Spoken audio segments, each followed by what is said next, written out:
Miracle Boy Boxing, ladies and gentlemen. I am your host, the one and only hosting Cruz, bringing you another exciting edition of boxing. Don't forget to hit and to like, subscribe to my channel. It's always greatly appreciated. Stay tuned.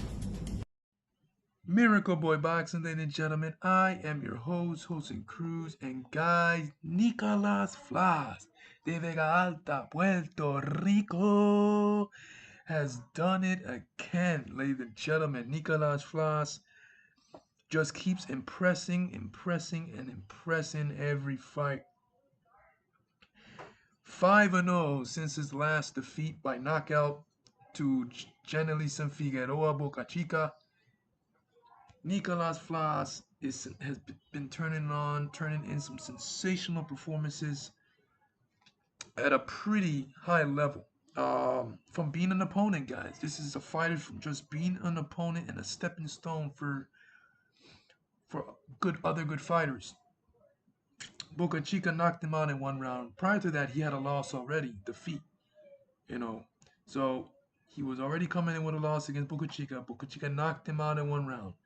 And I've seen Flaz before, prior to Boca Chica knocking him out and stuff. So when Boca Chica knocked him out and came back almost 2 years later to fight Brian Ceballo, I was not expecting Flaz to win that fight. That fight happened on ProBox TV in a card in San Juan, and I think it was in a Coliseo Roberto Clemente. And Flaz pulled off the win, an upset, a surprise. I was like, whoa, okay. Flaz won, beat the Ceballo. Ceballo was 13-0 coming into that fight, and that was just the beginning, ladies and gentlemen, because Flaz yet again did it again against Jai Tucker. Now talk about upsets. That was a big upset. Jai Tucker coming in 10-0, and Flaz defeats him by majority decision. That fight was such a big upset that me as a Puerto Rican didn't even pay any mind to the fight. Didn't even take it serious. I didn't watch the fight because I already had in my mind that Jai Tucker was going to beat him. So here I am scrolling through Facebook, and next thing you know, ESPN pulls it up. Nicklaus Flaz defeats Jai Tucker by majority decision. I'm like, what?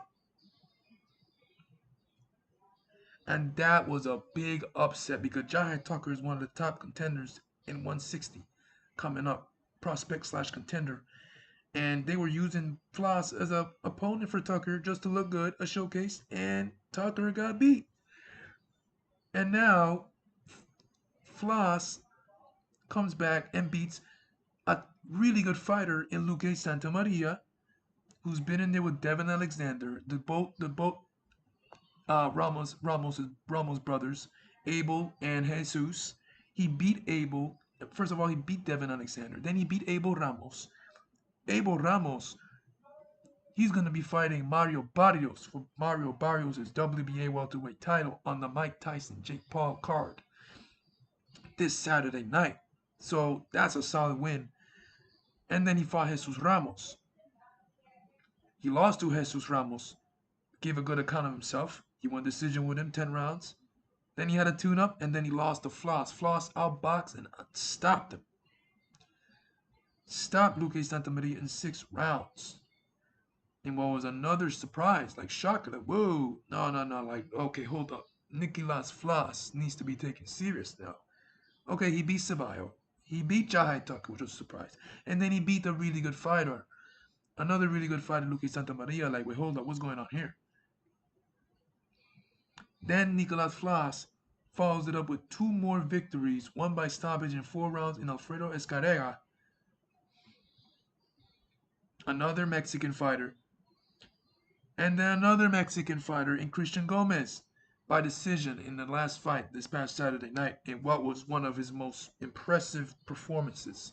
He outboxed, outskilled, outwilled, out-hustled Christian Gomez, who was known coming in as a devastating puncher, with 23 wins, 21 by knockout, young, aggressive, and had that dynamite in his fist that could have changed a fight with any shot. And Christian Gomez did land some stylish shots.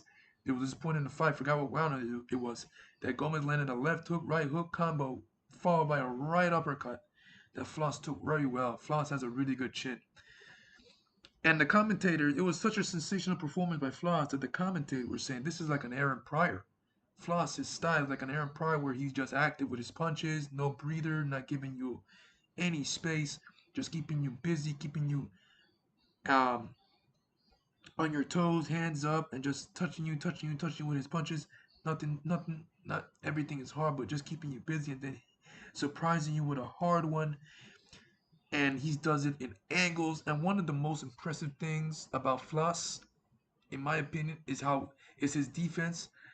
Come, um, is when he's on defense and he's on offense at the same time. He's on defense, offense. So when he's on defense, moving away from punch, he's already getting ready for getting. He's already getting ready to counter you with a right uppercut, left hook, right cross. So while you're on your offense, he gets into his defense and counters you. So he's one of the best counter punchers I've seen out there. You know, that's one of the most impressive things by Floss in my book. That when he when you're on your offense, he counters you right away. It's like a rhythm that he has. It's like a natural instinct. You throw, I'm gonna move out of the way, throw an uppercut, throw right cross, throw left hook. It's just a natural thing that comes out of Floss. Something he does tremendous, like a natural.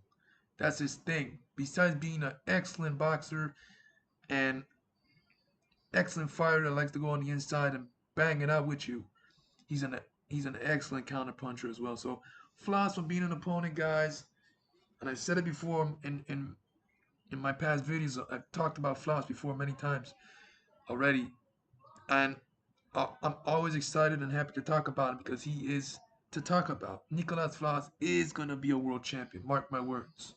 It's to the point now that if Flaz does not become a world champion, I'll be very disappointed because he has it. He has what it takes. He has the urgency, the toughness, the chin, the boxing skills, the talent, the footwork, everything. The commentators were so impressed that they said, I want whatever Floss is in when it comes to whatever music that's in his head. I want it because he danced his way basically to a decision win over Christian Gomez. Footwork can't done endlessly and just angles upon angles, having fun in there, doing basically what he wanted to do with Christian Gomez, who was known as a threat coming in, a big puncher.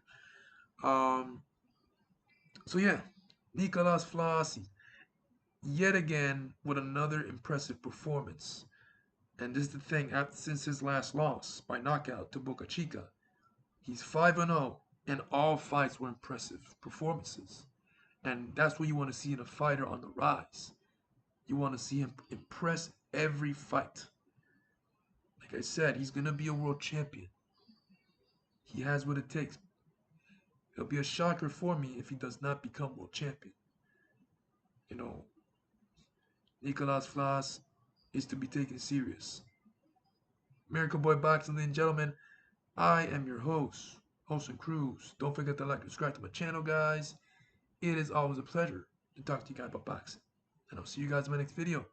Peace.